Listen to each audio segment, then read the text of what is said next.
requires receptive hands and fingers, open eyes, listening ears, calm breath, quiet mind, all of these happy Zen-like qualities, right? And what we're looking for is really pretty finite. Some of it's really kind of small, intricate stuff. All right, so the knee. Let me get a demo. If you could be so kind as to pop up on the desk. Sure. Have a seat, feet off the end. All right, so there's a lovely little structure called the plica. The plica is really kind of small. It's a little bit of it's a crease within the joint capsule. So the joint capsule covers everything in through here. And if you can't see, go ahead and slide over here so you can see it, because I'm going to have you put your hands on it to figure it all out. All right, so on palpation, we've got our normal bone structure that we've seen before, that we've talked about. So we have quadriceps coming, we have the femur coming down, the epicondyles going into the condyles. Condyles, you'll be able to feel some pretty good swelling out of the bone as it goes into kind of the knobby ends, right? Studied it, felt good about it. Then you've got the joint line, which starts the tibial plateau. Okay? So, something very finite. I had a female basketball player who just came back from ACL reconstruction. One of probably the top player in our school, certainly the top guard in our school. And she's out on the basketball court after she's been returned to play at 4.5 months, which is pushing crazy.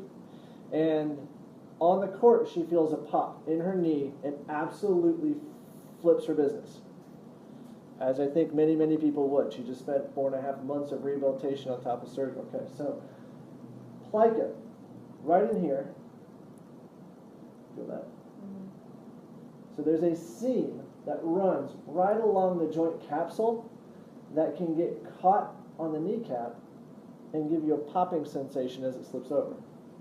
So very finite. Put your finger on that, try to find it. So what we're trying to do is capture that line of the joint capsule and rub it over the kneecap in palpation. Get it? I don't know. See? Right there. So hold on. There. That. Put your finger right there.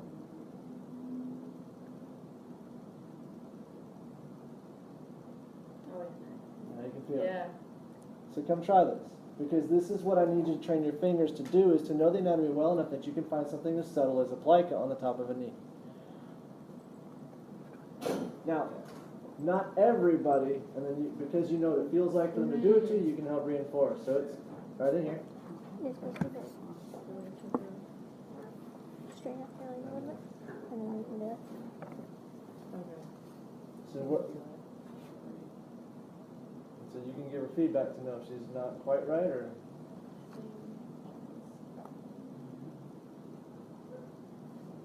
You should be able to feel like it's. Yeah. A little better? Yeah. Okay. It like jumps. It kind of skips. I mean, it's like this little, and you're pretty much trying to grab it and pin it against that kneecap and just slide it off that ridge. So you'll feel that pop.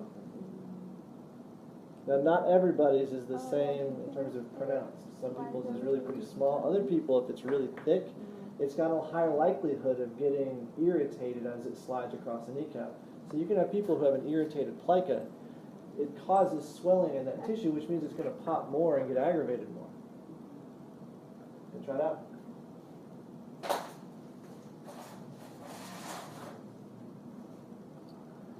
Push a little harder if you need to. You should be able to I think I I felt don't know how it. to describe what it feels. Right there. You feel it like, I yeah, it's like, you like pushing There you this go. little thing like over. So again, it's a very subtle palpation. Yeah, not everybody's easy to find it on. I guess not. I found it on Carlos. It's right there.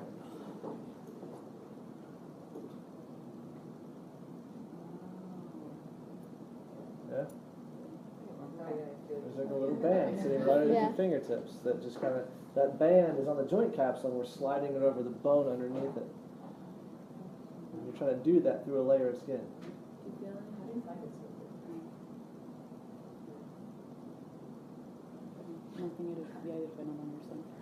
Good? I found it on Carlos, Cool. yeah.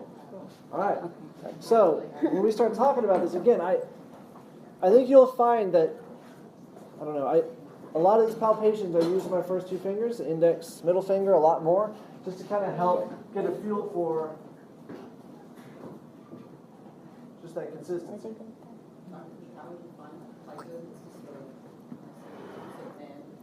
Yeah, it's like it's a thickening within the joint capsule.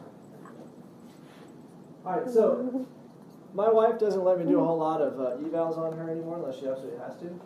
People come up and they start asking a question like, it hurts here. And you're like, okay, well, where is here? It's like, it's hurting right up in here. So you come up and then you start palpating and you're like, okay, so we're going to push right in through here. And then I'm going to look for things that, it's like, as they discuss things, as you talk to people, you start getting a feel for what tissue you're looking for. Somebody touches above their shoulder, and almost always you're going to look for, well, that kind of spasm within the upper traps that typically gets bad. So, and you're feeling it, and you're like, oh, you find that knot, you find that density in that muscle, and you push on it. More often than not, I'm studying their face when I'm doing these assessments, because I'm looking for that reaction. I'm looking for if I got it just right, if I feel it just right. Yeah, that's it, that's it, that's it.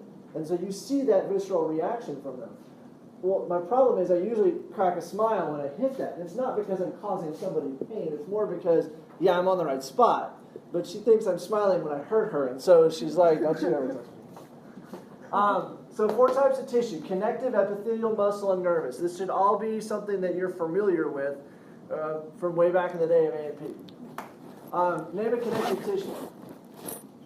What is connective tissue? It's like Connecticut, right? Connecticut connects everything. Not so much. Connective tissue, what do? Bones? Bones. What else? We certainly have like fascia we can throw in. Blood is considered a connective tissue. So pretty much anything that doesn't fall in the other categories, we can probably tie in as a connective tissue source. Epithelial. What's that? Skin. Muscle. There's 3 different types of muscle tissue. We have nervous tissue, our nerves. You can palpate nerves pretty easily. I mean, you come up right up in here. Your funny bone that you hit is actually your ulnar nerve. That's why you get the numbness and tingling after you smack it on a chair, because you're actually smacking a nerve, and nerves don't like that. There's a test called the Tinel sign, to where you basically tap on a local nerve, and if it reproduces those symptoms, that means it's irritated and problematic. So it kind of helps you differentiate if that's the issue or something else is. So epithelium, we got it. We've got multiple layers of dermis, elastin, going into the subcutaneous fat below it.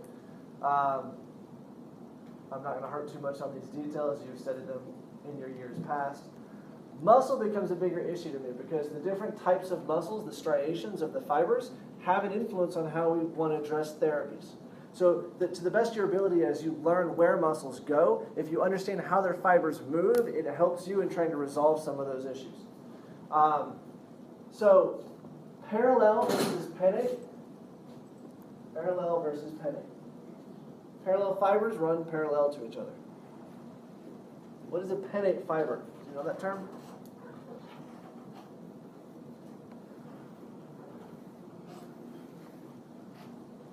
So just looking at those pictures, how are they different? Yeah, that's exactly the difference. So bipennate, we have 2 angles coming in together. Pennate, we have 1. Can you guess why we might have that?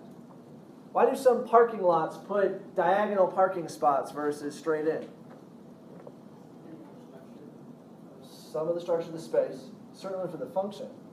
I can fit more cars if I arrange my parking spots diagonally, which is helpful. So what's it going to give me if I can put my more fibers within a same unit area?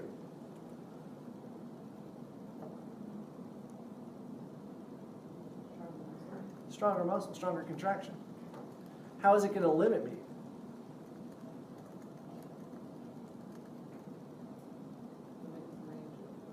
There we go. So just like with the shoulder versus the hip, 2 ball and socket joints, I give up stability or strength. to increase mobility. It's the same idea here, same concept. I put more fibers in through here, which means that I can create a stronger contraction. But they're shorter fibers, so they're not going to contract over as much distance. So yeah, it's going to pull down through here, but it has a kind of a unifying banding in the middle, so it's stronger, but it doesn't go over quite as much distance. Parallel, long fibers, there's a lot of shortening possible. So they can shorten over a longer range of motion. Then convergent, to where all of the fibers on a wide range come into a singular tendon. That's going to be like your pec major muscle. A lot of insertion points or origination points in through here, and it inserts into a singular point on your humerus. Circular, those are going to be sphincters. Deltoid, multipennate. Fusiform are still parallel fibers, just a little bit different form and function. Rectus femoris, bipennate.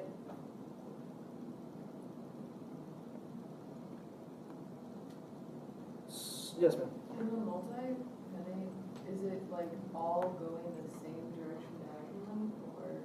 So the deltoid's kind of funky. You've got 3 different heads of it, and each of those heads, so there's an anterior, a middle, and a posterior delt. They all come into a singular insertion point, but each of those heads is a bipennate head. So each of these muscles, the anterior is going to be bipennate up until it inserts into that tendon and then hits the bone. The middle delt is going to be bipennate as well. So because all of that is the deltoid muscle, you've actually got 6 angled directions of fibers. So why isn't it considered convergent if it's, because it all goes to one point? Because they don't all completely flow in together. So it's more like taking your bipennates and having 3 unique bipennates that come into a piece. Whereas with the pec, there isn't a separation by head. It's one broad band of muscle. Okay?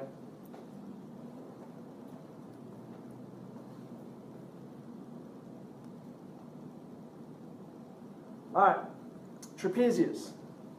Love this muscle, drives people nuts. It does so many things, has so many different directions of fibers. So it goes all the way from the occiput, way up here, to the base of your skull, which you can feel. So reach on the back of your head, and you'll feel a ridge right across here. Occipital lobe, that's your occiput. Your trapezius muscle actually inserts right up in there. So, sorry, I keep doing that. Try, and I will as well, because I tend to flip-flop stuff sometimes. Origin versus insertion.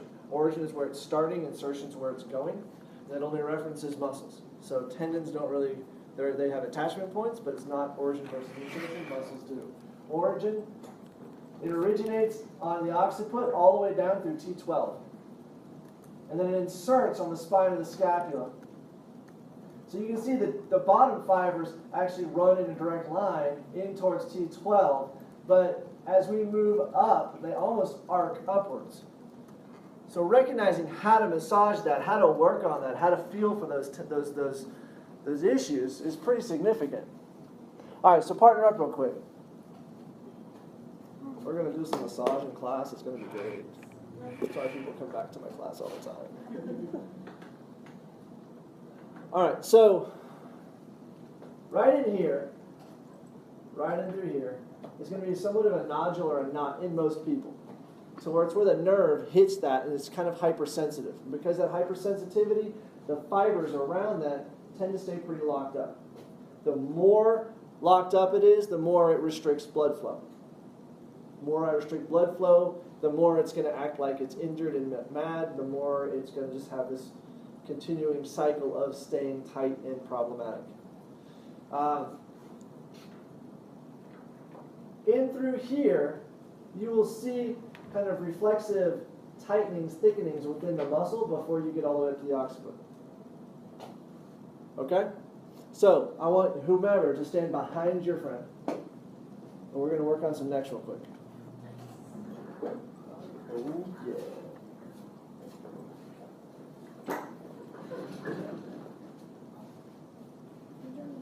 Now, if you find that you are tremendously uncomfortable with people touching you, then just say something. So, okay? All right. So, I'm going to start with you. Okay? So, you get hair out of the way. It never feels good to pull people's hair.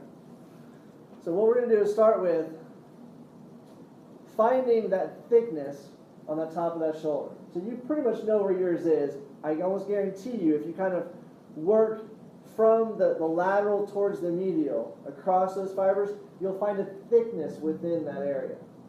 And if you talk to your person as you do it, they will respond, yes, that's the spot that hurts. All right? So, right in there? Yeah, there we go. Don't mind. Everybody good? Now, cranking on this a whole heck of a lot again because it's more where that nerve runs. It doesn't do a whole lot of good. Yeah, but It's you're where you pushing on feel a that lot of one. tension, but it's not necessarily where you're going to get release for this. Okay? So how do we resolve a lot of this? If this is where their pain is, chances are bilaterally up through the sides, in those upper trap fibers as you go up towards the occiput, you'll have thickenings as well. Okay? So I'm going to tilt the head down in a way to kind of expose that upper piece right through here. To expose that side of the neck that I want to work on. Now just gently take your finger and just slide it up very slowly, just one thumb. And what you're feeling for is the thickness in the tissue. Because you're going to find as you slide your finger that you almost hit like a speed bump. Slow down and hold pressure in that speed bump. It will slowly release and let you go on and move through it. This is not the most comfortable thing on the planet for most people. You're going to put some pressure. And where you find it is where it's uncomfortable.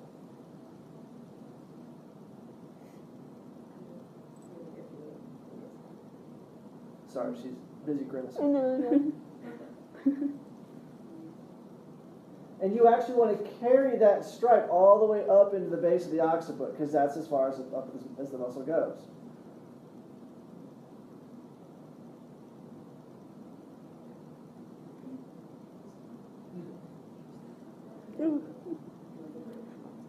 And then lift your head after you get done, and all of a sudden it's going to feel about 3 pounds lighter. Yeah. It's pretty amazing. And then they get mad at you in a class like this because I say, and we're moving on, and you're like, but I'm uneven. I'm just hateful that way. So what you're doing is really kind of feeling for those spasms and those tensions. You guys want to switch? Try it on somebody else? You're going to cause the abuse on someone else? I was like, where are you going? And again, with any of these palpations as we do stuff, if there's anything you don't feel, say something. Or if you're not quite sure, say something. I know. Oh, I feel it. Now, doing this simple release fixes so many tension headaches in people because as this goes up and it's tight going in the occiput, by the fascial connections, it's actually grabbing on the musculature that goes around your skull as well. So those tension headaches that ride through here, release the upper traps, and this will feel tremendously better. Dr. Fisher, have you tried writing needling? I have. And I am absolutely not a fan. They did dry needling into my upper traps. I had headaches for like 3 days off of that. It was miserable. Yeah, dry needling is kind of a, No. I don't know, I have a very hard time with new techniques that have absolutely no research behind them. It's like the new thing that everyone wants to do. And then all of the evidence to support why people do it is based upon, oh, well, I did and it felt great. And you're like, but it didn't do anything. And for that reason, you'll never see me teach modalities. Because I think most of them are worthless. Give me some rehab and we'll fix most things. So, I'll let you know where my biases lie.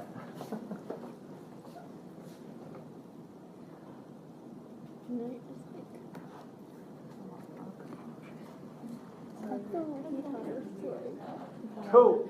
Maybe you could just go like that. Who's next? Another volunteer. Yeah, it was like You a got it? Yeah, I'm gonna slide you off because I'm gonna put, oh, we can do it right here on the table right there. Line your stomach and slide back. There you go.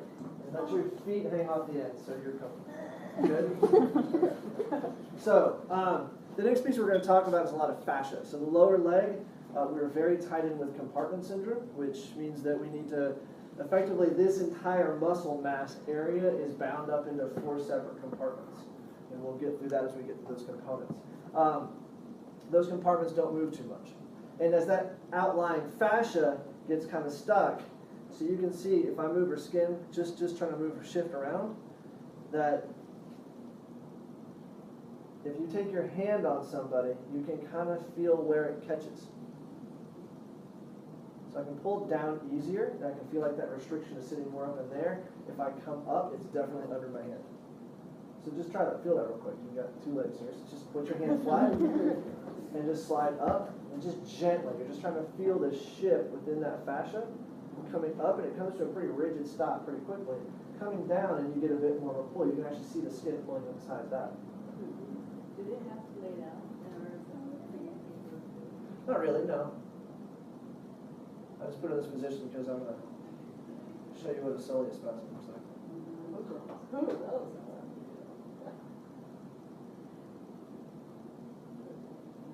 Yeah.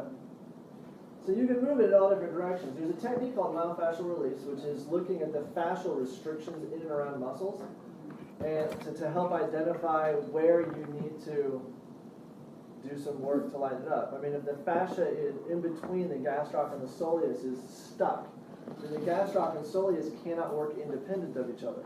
So you'll get soleus spasms when you should be having your gastroc working.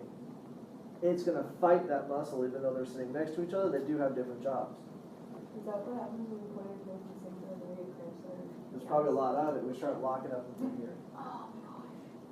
So we start, and again, we're going to look just very gently for some of those differences in tissues. You can start with fascia. You typically want to release some of it first. As we move through, so point your toes down. So what you're going to find is you're going to see the 2 heads of the gastrocnemius. It comes up into a point. So they're kind of arched right through here. And then the rest of this underneath, you remember the soleal line studying your tibia? That soleal line is where the soleus muscle attaches, originates. And then it comes down. Okay, relax. And then from that, those 2 plus 1 more, the plantaris, all join together into your Achilles tendon. So you can palpate a tendon pretty easily. Now this point here, it feels kind of soft and squishy. You can move it. Point your toes again, and all of a sudden it becomes rigid like a rock. This thing can handle 2,000 pounds per square inch. It is tight. And if you need to, if you want to, there's actually, it might have been this past weekend, but a football player was loading, going eccentrically coming into a plant, and as just before his heel touches the ground, and the footage is like prime on him, you see his Achilles snap. Like I've never seen, like in motion, like, yeah, it was pretty amazing. Because all of a sudden this will release, which you'll see the whole like gastroc shimmy and shake. So what you're going to do is you come up and through here, and you'll see there's a little bit of tenderness right in there, so there's a little bit of a restriction. The bigger one is going to be right in there. So if I push there, yeah, there's quite a bit of it right there. So it's actually, you'll get kind of a band on that soleus right in through here, but there's another one right in there. So it's starting to train your fingers. These fibers are a bit more unidirectional here. The gastroc is going to be bipentate as it moves up. But as you kind of feel, you can get underneath that soleus as well to start feeling into the fascia into those next muscles.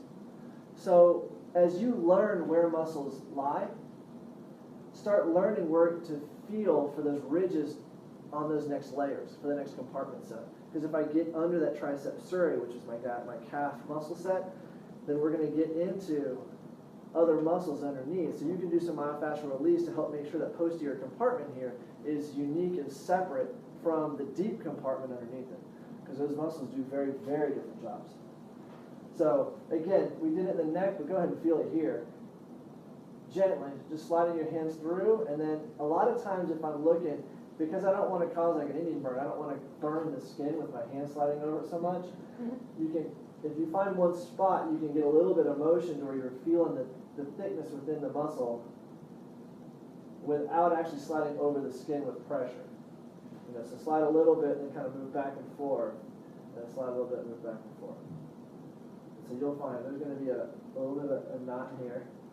And again, you start studying people's faces when they do it, so the body language. And then the other one's going to be right up in there.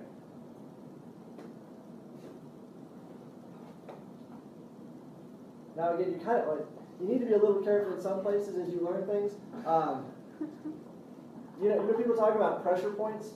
Frequently, those are where nerve endings are pretty close to the surface, and that's why it hurts. It's because you're cranking on a nerve. So there's a spot in the calf that sits right in here, and if you put a lot of pressure in that, you're just basically beating up a nerve. So there's a differentiation, kind of like here in the shoulder, between I really want to put pressure on that one locale that's tender versus, but it's tender because there's a nerve there. And I don't know that I necessarily want to go beating it up. Yeah, people being ticklish on the knee when they grab right here, well, that spot your thumb goes to, as soon as you do that, that's actually where the nerve hits to fire the VMO. So that tickle spot, it's almost tickle spots are reflexes to where your body's like, stop because that's where I get hurt. Yeah, well, you think about where you're ticklish. On the sides where your kidneys are and it's not protected by bone. Don't do that. Poke a kid in the stomach. They're like, no, don't do that. You get them up on the knee, which is where the nerve hits the muscle. Don't do that. So yeah, tickle spots. People laugh. No, it's pain. It's like their body's protection of themselves. So the bottom of the foot, the nerves, everything. Step on a Lego, and you'll find out how sensitive that is. Or a dinosaur.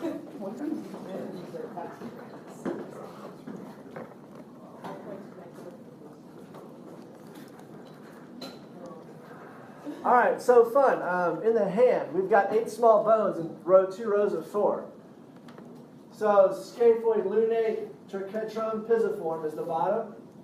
And then trapezium, trapezoid, capitate, hamate.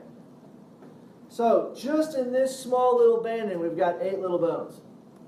There's quite a bit going on in there. Then I've got ligaments that connect each one all over the place to make sure it's all stable. Pisiform is frequently referred to as a sesamoid. It's kind of just sitting up and floating above. But at the same time, it's not so much embedded within a tendon, so I think it's a little different.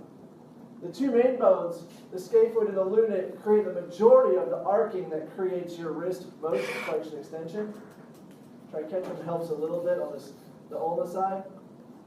But you can feel, so if you take your hand and you make it soft and squishy, then you can feel some of those tendons.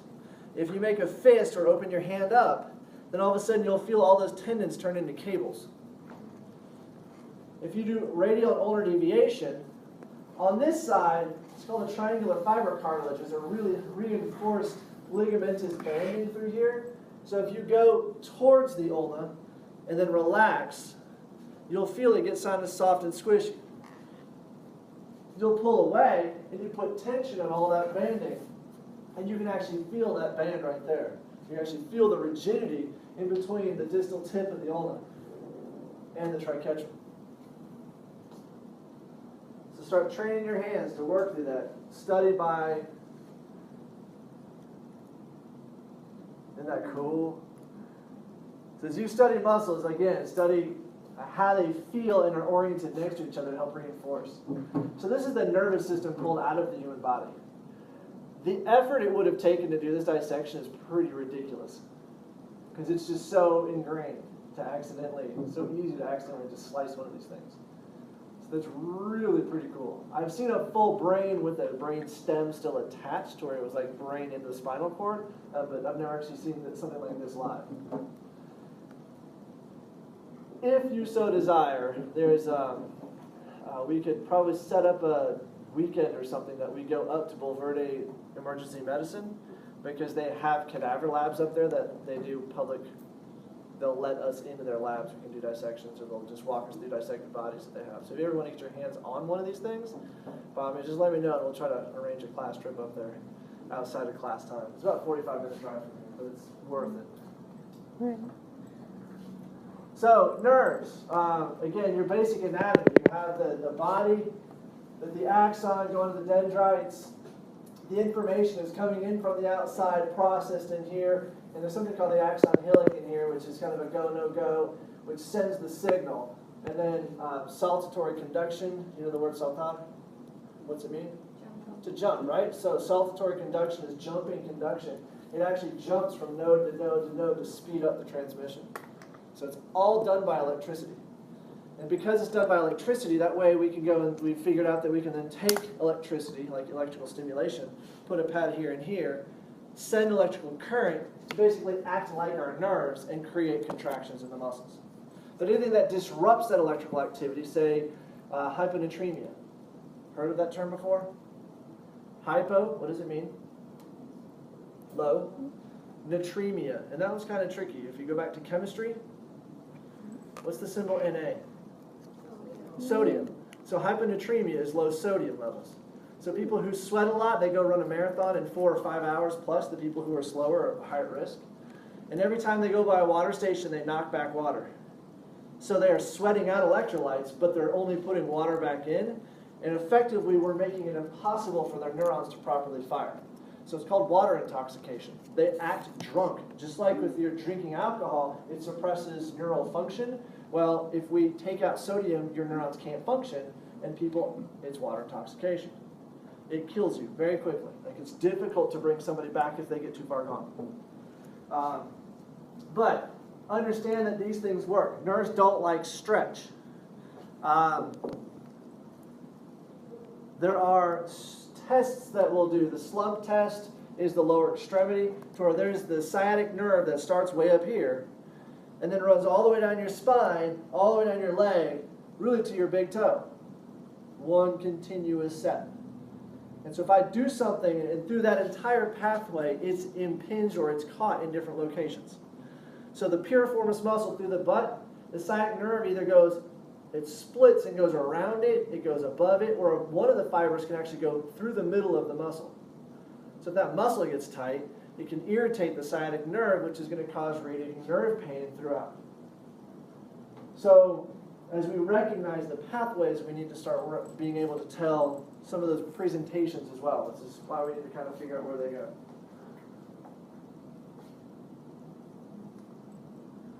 Rolling and strumming.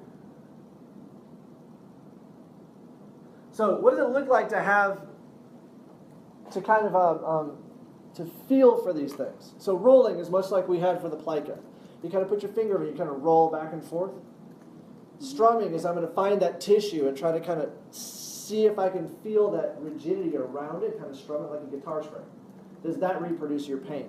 We're trying to differentiate if it's one tissue or another. So wrists frequently become problematic because you've got the extension of all these bands over the top, but is your pain there or is it deeper? Let me correct that and say that your ankle is probably a spot we'll deal with that more. Is it on the extensor tendons that sit on top of the foot, or is the pain in the joint space deep underneath? And so you're going to strum off of each of those tendons saying, is this the pain you're feeling? They're like, no. It's like, is it deeper than that? Am I quite not able to touch it? Like, yeah, it's inside. Like, okay. And then we have issues. So we're going to go get imaging of the bones inside. When you have an ankle sprain, inversion ankle sprain, about 15% of those inversion ankle sprains actually have osteo defects within the joint surface underneath. You'll get bone bruises, if not cartilage defects in the joint, but we don't go run MRIs on everybody with an ankle sprain. So many of these are missed, which means many people who have ankle sprains have other pathology that makes it last much longer. Movement and stillness. Does it hurt when you move it? Does it hurt when I move it? We're looking at the differences with ligaments, tendons, fascia. Recognizing that pain cycle, that pain presentation along certain movement pathways, patterns. The MCL, medial collateral ligament of the knee, it runs from the lower part of that tibial plateau straight up and across to the medial condyle of the femur. So it's tight both in full extension and full flexion.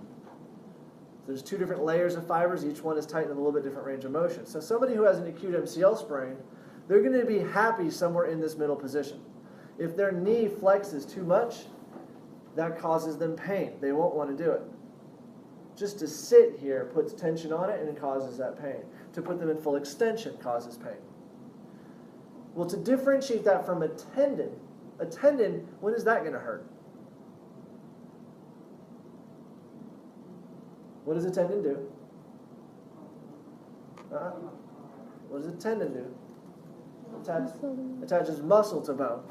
So when would you expect an injured tendon to reproduce pain?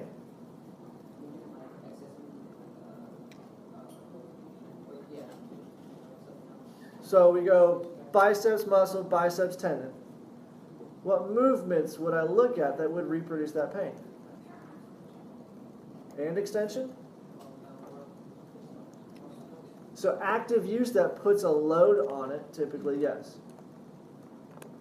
A lot of tendinopathies are going to hurt when I do an eccentric contraction on it. What's eccentric versus concentric? Good. So concentric is your normal, what you usually think of when you're firing the muscle to where it's shortening as you contract. Eccentric contraction is still this firing, but it's elongating.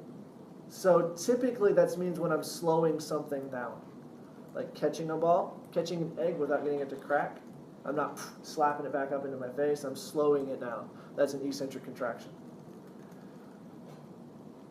Usually tendinopathies, if you get them into an eccentric, that reproduces the pain pretty good.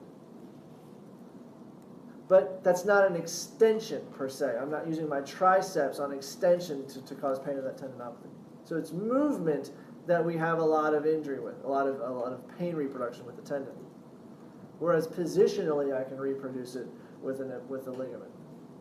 It'll also hurt when it's moving, but so if I'm differentiating tendon versus ligament, if it hurts when I'm moving it and when I put it in certain positions, that's probably more ligamentous. If it's just when I move it, that's probably more tendinous. So it's kind of using the properties and the function of those tissues to help you differentiate what's going on. Okay? It's possible that same tendinopathy would hurt if I put it onto a full stretch. If I put tension onto it some other way, that can reproduce some of that pain.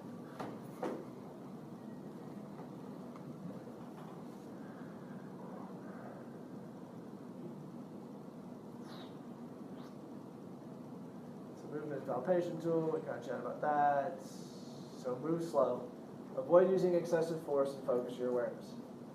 You're really, really trying to focus on studying that tissue as it moves to differentiate those components. All of this in words is basically what I need you to train your hands to do, to train your diagnostic skills to do.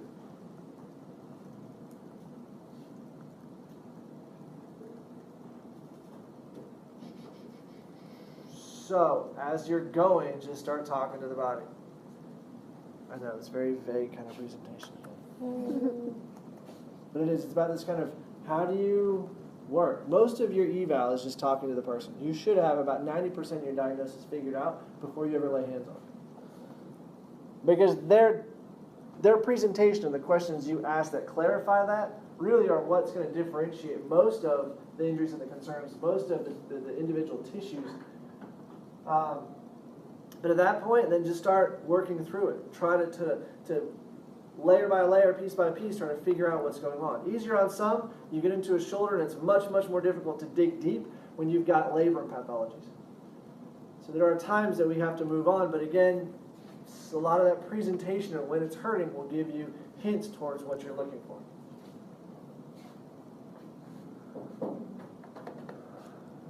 We chat about fiber orientation, gastrocnemius Achilles. I'm just way ahead of my time.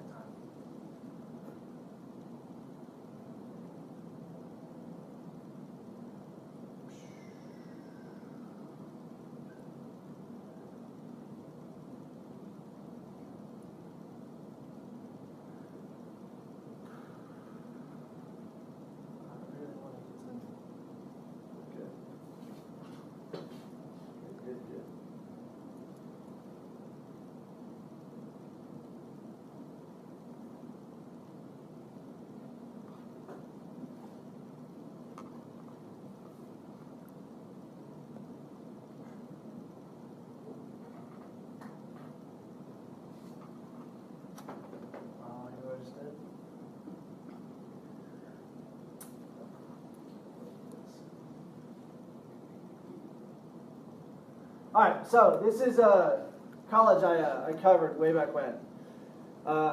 Eastern Nazarene College up in Quincy, Mass. So I had a player come off, and he was trying to figure out the next day. He's like, my knee's really sore. I don't remember doing anything to it. And then one of the moms comes up, and she's got photos from the game, and she'd caught this picture in that game where he just got mule kicked right in the knee. Like, I think maybe that's the problem. Lovely.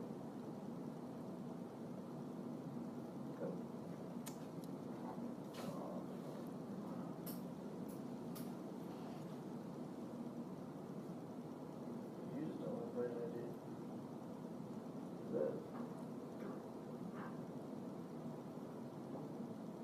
Okay. Range of motion. Sagittal plane.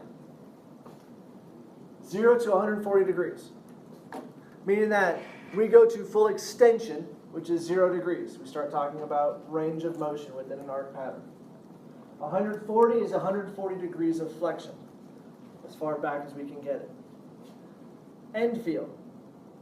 There are 3 healthy end fields, 3 ways to have an end field. The first is hard.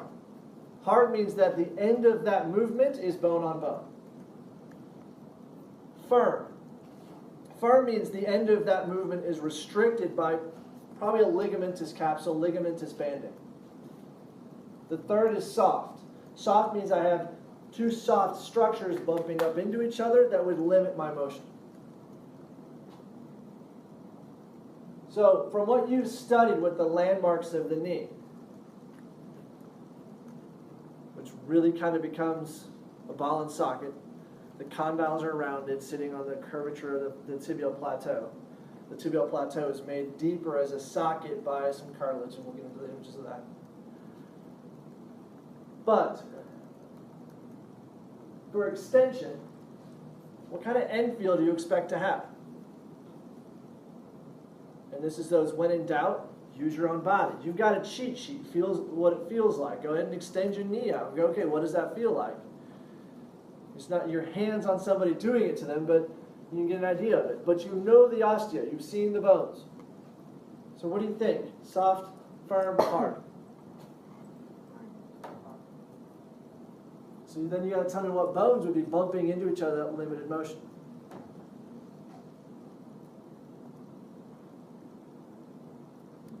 Feel free to grab the models and open them up too. Put them into extension.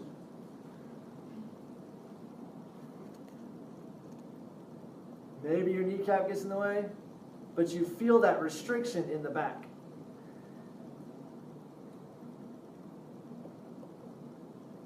So, answer is firm. It's all the ligaments that stabilize the knee. There's not a lot of bone that's going to bump into each other. If you want a hard, for an example, you can look at the elbow. So if you fully extend the elbow, you're going to take that olecranon process and put it into that olecranon fossa, and it's going to lock out. There's nowhere for it to go. Bone locks into bone, so it's very much a hard endpoint. What's that? I do.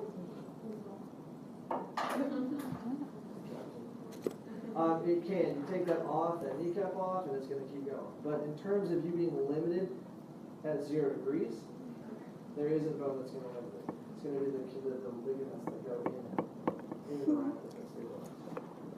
So what about flexion? What about that 140 degrees?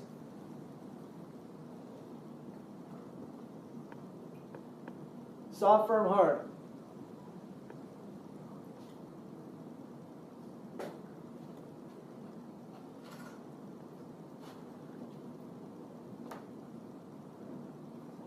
Soft. If you take your leg and try to bend it up, you've got your hamstring muscles and your calf muscles. They're all kind of squishing together.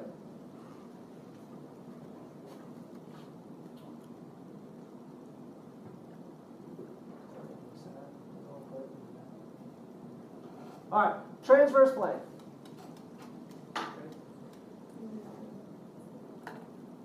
So an extension, there is no movement within the transverse plane. So what kind of we talked about this before, what kind of motions do we expect to have in the transverse plane?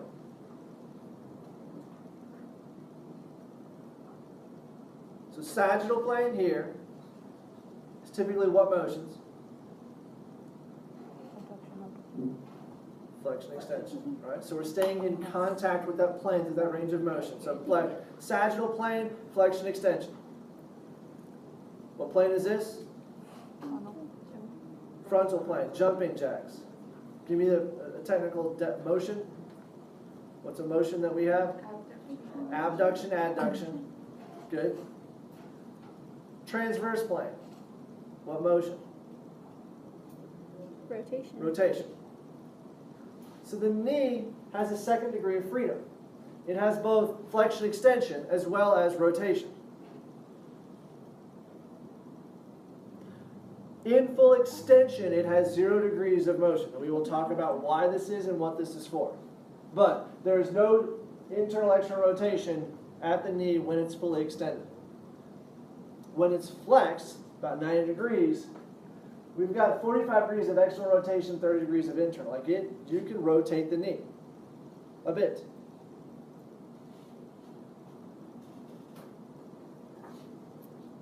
So important pieces. Femoral condyles, which you know, tibial plateau sits underneath. The menisci, the ligaments, the capsule, the muscle, and the bursa. Any of those terms you're not familiar with? What's a bursa? It's a sac. What's that sac do? How? By being sacky. Awesome. So it's like it releases like lubricating fluid, like motor oil. So where I have two structures that would glide over each other and cause friction, you've got bursa. And those bursa work to help make sure that that sliding is frictionless, friction-free as much as possible. Menisci. What is that? Cartilage. The meniscus. So we've got two big chunks of cartilage in the knee that deepen the socket and do all kinds of stuff that we'll get to. All right, picture one, femoral condyles. The medial is larger than the lateral, but they sit on the same rotary axis. In between them is a nice happy little groove in which that patella glides. The narrower end of that patella sits over the lateral condyle.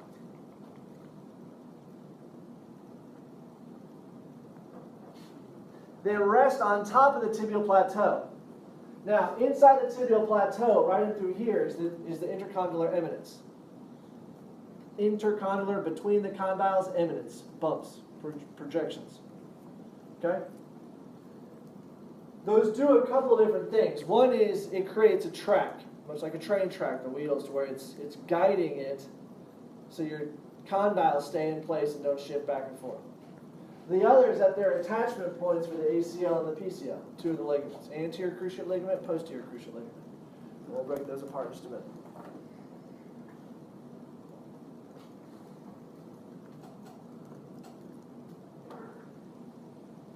And then we have menisci. So the menisci, this is your lateral, this is your medial. There are wedges of cartilage built in to kind of help deepen the socket so it forms around the condyles. It provides nutrients to the area, so it's kind of thinking like a sponge. If I squish it weight bearing and push everything out, when I let go, it reabsorbs nutrients. So it has a very poor blood supply in and of its own right.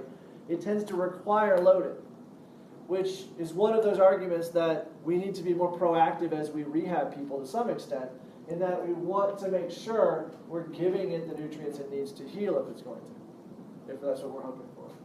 So, lateral meniscus is more donut-shaped, circle-shaped. Medial meniscus is C-shaped. It opens up bigger. Which condyle is bigger?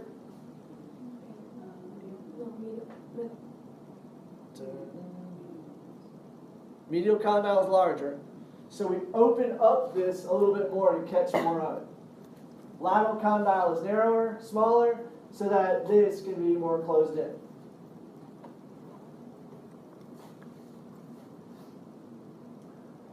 Oh, the menisci also give us shock absorption. As we load in, it cushions the joint from just cracking each other. So medial C-shaped, lateral O-shaped. And there are some ligaments that stabilize, none of which I'm asking you to learn. Just recognize that there are ligamentous bandings that attach and support the meniscus into the bones themselves. I don't know that I have the capacity to identify one of these supporting structural ligaments as an injury outside of being in there scoping it and trying to see what it looks like. So I won't pick apart, bring apart from that, but recognize that they're there. Ligaments. There are 5 main ligaments that we're going to learn for the knee. The ACL, the anterior cruciate. Cruciate means it crosses diagonally through the joint. That ligament goes from the back of the femur to the front of the tibia. Its job is to prevent the tibia from anteriorly shifting, from shifting forward in reference to the femur when moving. Slack and flexion, taut and extension, prevents forward translation of tibia and lateral tibial rotation. It's really kind of a funky band because it's actually kind of a twisted fibering, kind of like if you overlapped your fingers. Like, I have my fingers crossed. So you cross your fingers. If you go into flexion on that, you're going to put tension on your top finger. If you go into extension, you'll put tension on the bottom finger. So it's a lot the same way with the ACL. Because it's twisted, in flexion, it catches as you go towards end range to support and keeps it taut. As you go into extension, it catches and keeps it taut. So throughout that range of motion, it's always got some leverage to maintain tension and hold to prevent that tibial translation. The PCL, posterior cruciate ligament, superior and anterior and medial side to ACL. So it is going from the superior anterior part of the femur to the back of the tibia. So it's preventing the tibia from shifting posteriorly.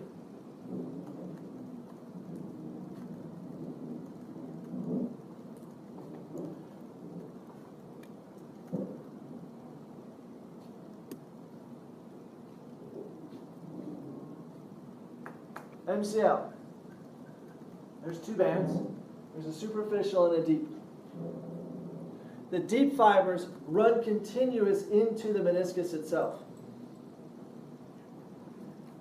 The superficial fibers actually run continuous into the musculature on the medial side, semimembranosus, semitendinous, the hamstring muscles on the medial side. So both of these fibers have insertions that blend in with soft tissue. So it's not just bone to bone, but they're very much intertwined with other supporting structures. There's something called the unhappy triad. The way to tear an ACL. Anybody know it? What's the number 1 way to tear an ACL? Ever heard it before? Ever seen one tear before? More often than not, you're going to see non-contact injuries. So it's not like this person's knee got forcefully hit. More often it's basketball player takes a rebound, lands, and turns in just to pivot. So it's that plant and internal rotate. And you're taking that and just tearing it off. Unhappy triad, in doing that, as you go, you can feel like if you put your foot down the ground, that you're putting a stress on the medial knee. So frequently the force that will tear an ACL will allow you to keep going and tear an MCL. Except the deep fibers run continuous with the medial meniscus. And so you pull up the medial meniscus all at the same time. So unhappy triad, ACL, MCL, medial meniscus. You'll get that in ortho for sure. The proximal attachment is a common injury site. So if somebody does has an isolated MCL injury, where that proximal attachment is will typically be more painful than the distal. So you'll have pain over the joint line, but as well up through the proximal attachment.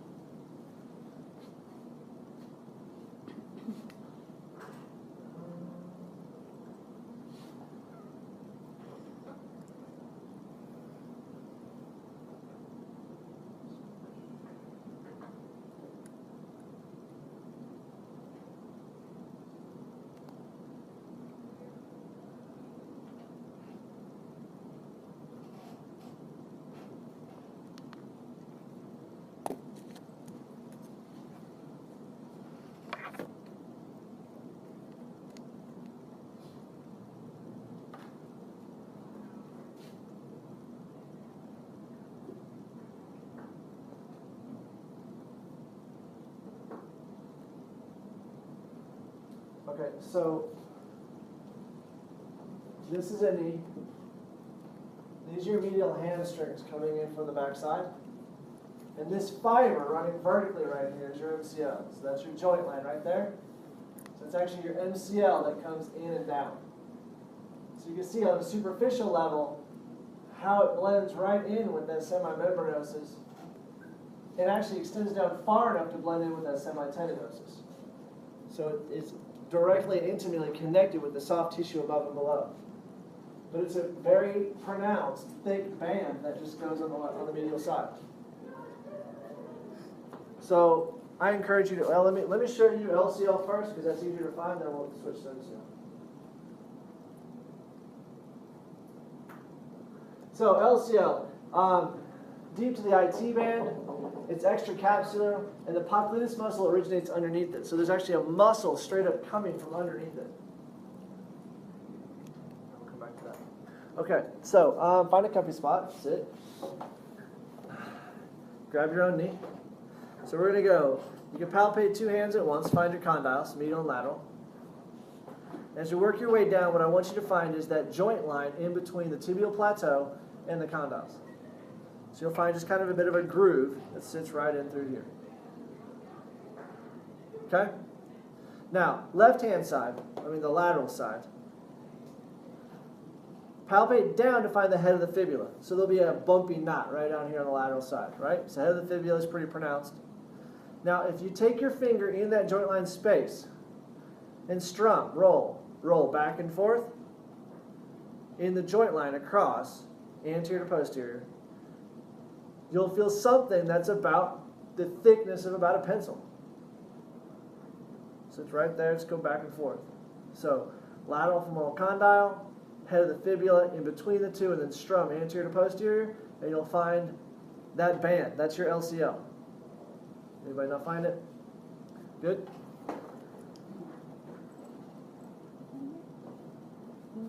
So, femoral condyle, there's your joint line, there's the head of the fibula. That right there. Yeah? Now, MCL isn't quite such a pencil, it's more of a little bit of a fatter band. So we find it next. So come to the medial side, find that joint line.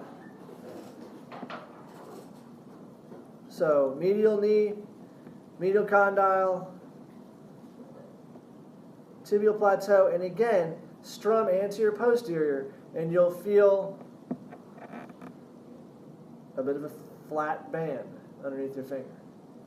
You'll go soft tissue and then kind of feel something more rigid. Ish? Not quite sure what you're feeling? Good? Good? So, little condyle right here, right there.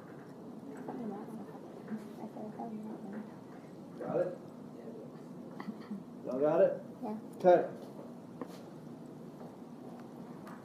Now that LCL is enough removed from the joint capsule that there's actually a whole muscle that originates underneath it and then runs diagonally across. So it's pretty isolated, pretty separate. What you'll find is frequently these ligaments are nothing more than reinforcements within the joint capsule. Not so much the case with these. These are very unique bands, all four of them, as you go through. As they run their distance. So at some point we referenced the anterolateral ligament of the knee. This isn't one I can get you to palpate so easily because it is more of a reinforcement within that joint capsule. But as we kept tearing ACLs, and again, the way to tear it is through a rotary force, that plant internal rotate, we pieced those ACLs back together. Yet we still have rotational instability within the knee. And so they went back in and a researcher did cadaver dissections on a bunch of people. And they found that there's this anterolateral ligament of the knee. So it starts in the same place as the LCL. LCL drops straight anterior posterior. Superior distal, superior inferior, there we go, superior inferior. This one's going to run more diagonal. So the way you'll find it is tibial tuberosity, straight center of the bone, right under the kneecap, tibial tuberosity. come back out, find head of the fibula, which is here. And then if you come off the tibial tuberosity, just a little bit above it is something called Gerdy's tubercle, G-E-R-D-Y, Gerdy's tubercle. And that LCL ends diagonally, pretty much right between Gerdy's and the head of the fibula. So it's going from that same point, the lateral condyle, instead of going straight down, it runs a little bit of an angle here.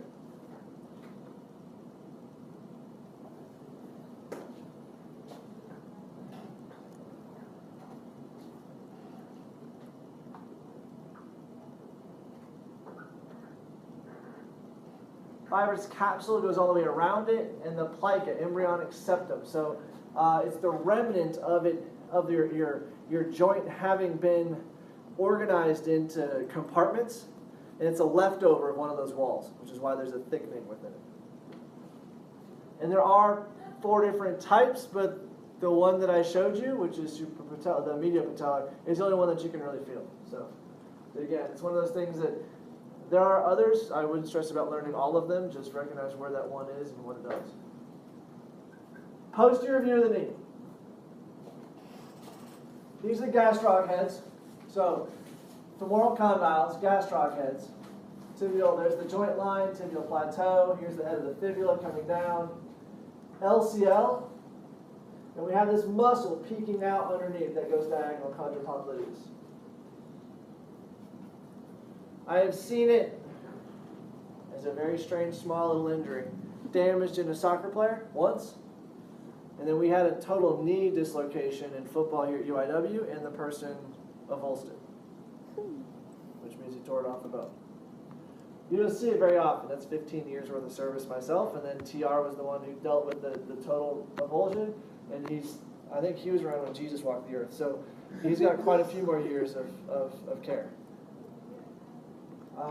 So it doesn't happen often, and we'll discuss as we start going through the motion of the knee within that transverse plane of its function, because that's kind of what it controls.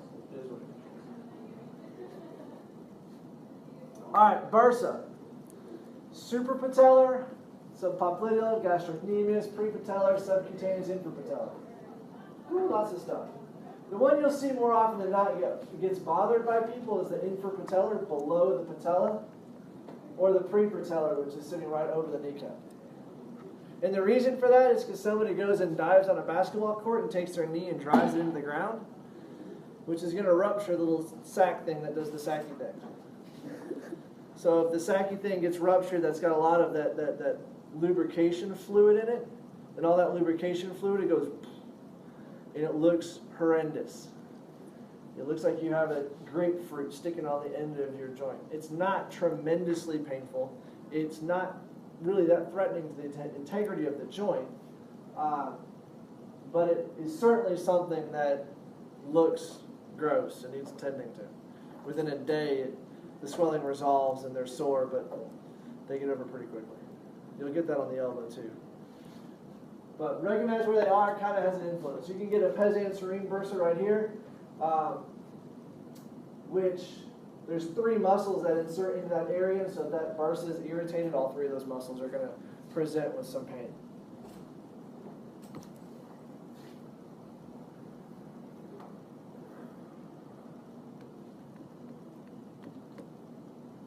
Okay.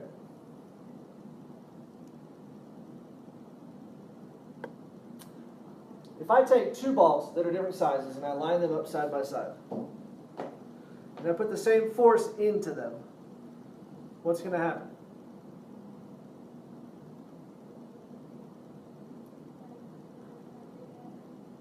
If I take a big wheel or a bicycle and I compare it to a truck wheel, which one goes farther, easier, faster? So if I take my road bike and I put my daughter on her road bike, which has smaller wheels, I have to brake going downhill because my bike with its larger wheels is going to cover more turf easier. Okay? The larger wheel will cover more distance. Medial condyle is a different size than the lateral. They have the same axis of rotation. Which one goes farther? The medial. It's bigger. It's got a bigger radius. It goes farther. That's what creates the rotation at the knee. So when we talk about that second degree of freedom with a little bit of rotation, that's what we're talking about. It's called the screw home mechanism. So stand up for a second. Step away from your chair, stand up.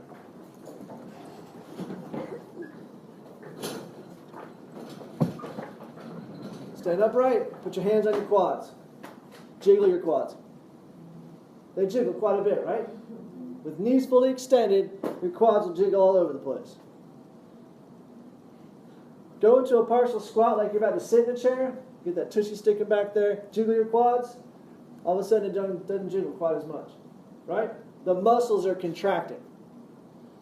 So this is a mechanism by which our bodies are geared to be bipedal, upright, without fatiguing our muscles to be there. That's how you can stand at attention for long periods of time and not get too terribly tired. Bored maybe, but not tired. Y'all can have a seat. So, screw home mechanism is geared to protect muscle fatigue. But what we've done is by having a larger medial condyle, as we go towards extension, it travels further on the tibia. It effectively rotates the tibia in relation to the femur, locking it out completely. See how the popliteus kind of runs diagonal like this? As we go to unlock it, as we go to bend our knee, the popliteus fires and derotates. It pulls that tibia back in line to where we can then move it freely. Got it?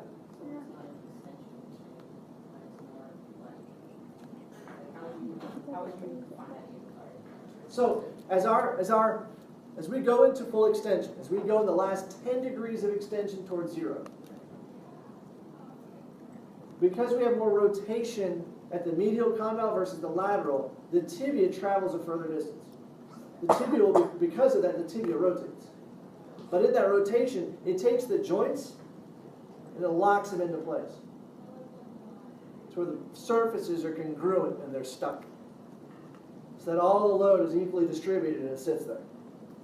Then your popliteus comes in and it untwists so that you can then go back to freely flexing. Okay? So again, let's troubleshoot that. If you have an isolated, we'll do this the very last thing. If you have an isolated popliteus muscle strain, what will hurt? How does that present?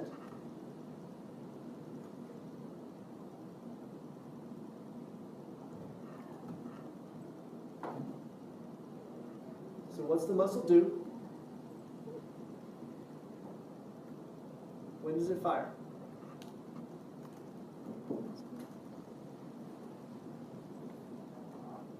It's 1:15. I'll let you think about it. That's your homework. I'll see you next Tuesday. I expect answers when you come back.